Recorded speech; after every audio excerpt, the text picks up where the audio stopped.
بالله من الشيطان الرجيم بسم الله الرحمن الرحيم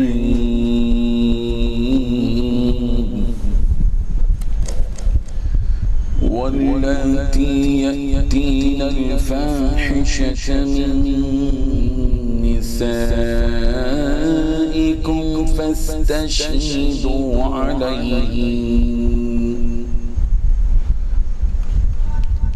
فاستشهدوا عليهن أربعة منكم فإن شهدوا فأمسكوهن في البيوت حتى يتوفاهن الموت أو يجعل الله لهن سبيلا صدق الله العظيم. حاضرین و ناظرین، یہ درس نمبر 331 ہے.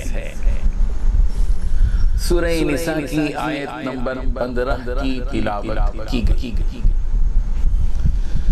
لفظی معنی دیکھیے، واللاتی، اور وہ جو یأتینا کریں لے آئیں، الفاحشۃ بے حیائی کا کام، من نسائکم تمہاری عورتوں میں سے، فاستشہدوا تو تم گواہ ٹھہرا لو، علیہن ان پر، اربعۃ منکم تم میں سے 4 کو، فإن شہدوا پھر اگر وہ گواہی دیں، فأمسکوہن تو انہیں بند رکھو، فی البیوت گھروں میں، حتیٰ یہاں تک کہ یتوفاہن انہیں ختم کر دے، الموت موت، او یا یجعل اللہ اللہ بنا دے، لہن ان کے لیے، سبیلا کوئی سبیل کوئی راستہ.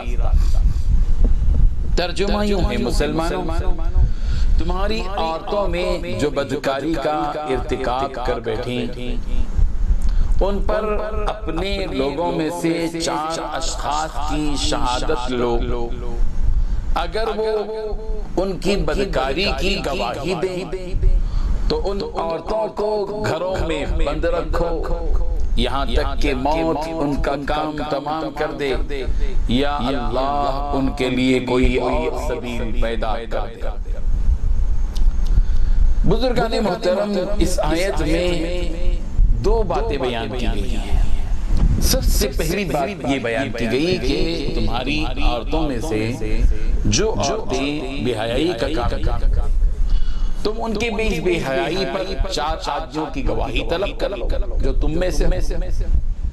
دوسری یہ بات بتائی گئی کہ اگر وہ 4 گواہ اس عورت کی بے حیائی پر گواہی دے دیں تو ان عورتوں کو گھروں میں روکے رکھو یہاں تک کہ اللہ ان کو موت دے دے یا ان کے لیے کوئی راہ تجویز فرما دے.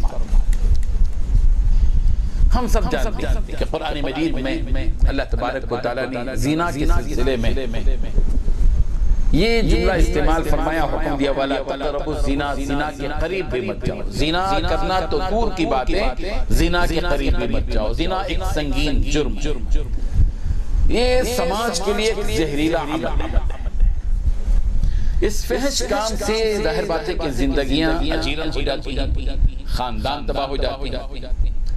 جن عورتوں سے ایسی بے حیائی کی حرکت سرزد ہو جائے تو اس آیت میں اس کے ثبوت کے بارے میں 4 گواہ طلب کرنے کا حکم دیا گیا ہے کہ کسی بھی عورت کے بارے میں زنا کی نسبت کی جائے تو اس بات کو کسی ایک آدمی کے کہنے پر مانا نہیں دیا جائے گا، کسی 2 آدمی کے یا 3 کے آدمی کے کہنے پر بھی مانا نہیں جائے گا، جب تک کہ 4 آدمی اس کی بے حیائی کی گواہی نہ دیں، اس وقت تک اس کو معتبر تسلیم نہیں کیا جائے گا. مثلا اس عورت کے زنا کے سلسلے میں، زنا کی تحقیق محقق ہونے کے سلسلے میں، زنا کے ثبوت کے سلسلے میں کوئی بھی حاکم یا قاضی یا مفتی یا جو بھی ذمہ دار ہو سماج کا، وہ اس وقت تک اس کے زنا کی نکاح کو ثابت نہیں کر سکتا جب تک کہ 4 گواہ، چاروں کی گواہی ضرورت پڑے گی، 4 آدمی کی گواہی۔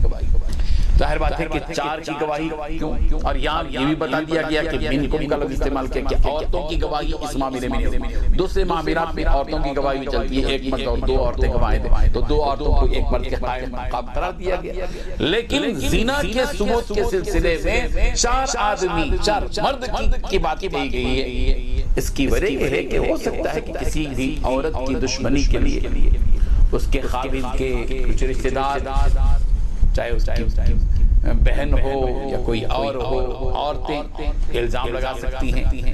اسی لیے یہ حکم دیا گیا کہ کسی عورت پر زنا کی نسبت کی جائے تو 4 آدمیوں کی گواہی پہلے لی جائے گی اور اس کے بعد ہی اس کے زنا کے بارے میں ثابت کیا جا سکے گا۔ عورتوں کی گواہی اس میں معتبر نہیں قرار دی گئی، 4۔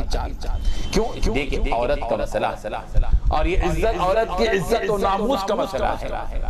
ظاہر ہے کہ اگر خامخواہ کسی بھی عورت پر زنا کا الزام لگا دیا جائے تو خاندان کے لیے ننگ اور عار کا مسئلہ ہے۔ اس لیے پہلے شرط لگائی گئی 4 گواہ ہوں اور وہ بھی مرد۔ ظاہر ہے کہ یہ شرط بہت سخت ہے۔ اس شرط کی حکمت بھی یہ ہے کہ بعض مرتبہ عورت کا شوہر یا اس کی والدہ یا بہن ذاتی دشمنی کی وجہ سے اس عورت پر خامخواہ الزام نہ لگا دیں، یا دوسرے بری نیت رکھنے والے لوگ دشمنی کی وجہ سے کسی عورت پر الزام اور تہمت نہ لگا بیٹھیں۔ اس لیے اس معاملے میں 4 افراد سے کم کی گواہی کو معتبر تسلیم نہیں کیا گیا۔ اس کے بعد ایک بات بتائی دی گئی کہ اگر 4 مرد کسی عورت پر زنا کی گواہی دے دیں تو ایسی صورت میں جو زناکار عورت ہے اس کو یہاں سورہ نساء میں کہا جا رہا ہے کہ ایسی عورت کو گھر میں بند کر کے رکھ دیا جائے، گھر میں بند کر کے رکھ دو، فَأَمْسِكُوهُنَّ فِي الْبُيُوتِ، گھروں میں ان کو بند، اس عورت کو بند کر کے رکھ دو۔ یا یہ کہ اللہ تبارک و تعالیٰ اس کے لیے کوئی اور راستہ جو ہے تجویز کر دے۔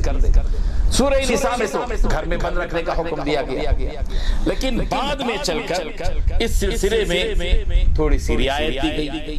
چنانچہ سورہ نور کے اندر یہ بات بتا دی گئی کہ جب کوئی عورت زنا کرتی ہے تو 2 صورتیں اس میں، یا تو شادی شدہ ہے یا غیر شادی شدہ ہے۔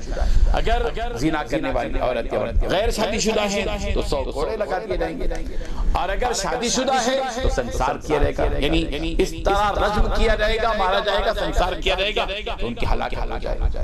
ظاہر بات ہے کہ یہ سارا کام عوام ہم کریں گے، یہ تو محکمہ کرے گا، قاضی کرے گا، اور قانون کو اپنے ہاتھ میں لے کر عوامی ہجوم اس قسم کی حرکت نہیں کرے گا۔ اس کے لیے پروسیجر ہوتا ہے، اس کا بھی ایک ڈھنگ اور طریقہ ہوتا ہے، اور ظاہر بات ہے کہ ہماری ہندوستان کے جو معاملات ہیں اس ملک کے اعتبار سے ہم کو قانون کو اپنے ہاتھ میں لے کر کام نہیں کرنا چاہیے، بلکہ اس سلسلے میں فقہا ہیں، دارالفتاء ہے، دارالقضاء ہے، قاضی ہے، وہ جو فیصلہ کریں گے اس پر عمل کرنا ہمارے لیے ضروری ہوگا۔ یہاں تو یہ بات بتا دی گئی، اور یہ بھی بتا یہ بات بھی یہاں پر ذہن میں رکھنے کی ہے کہ سورہ نور میں اس بات کی بھی وضاحت کر دی گئی کہ لولا جاؤ بِأَرْبَعَةِ شُهَدَاءَ فَإِن لَّمْ يَأْتُوا بِالشُّهَدَاءِ فَأُولَٰئِكَ عِندَ اللَّهِ هُمُ الْكَاذِبُونَ۔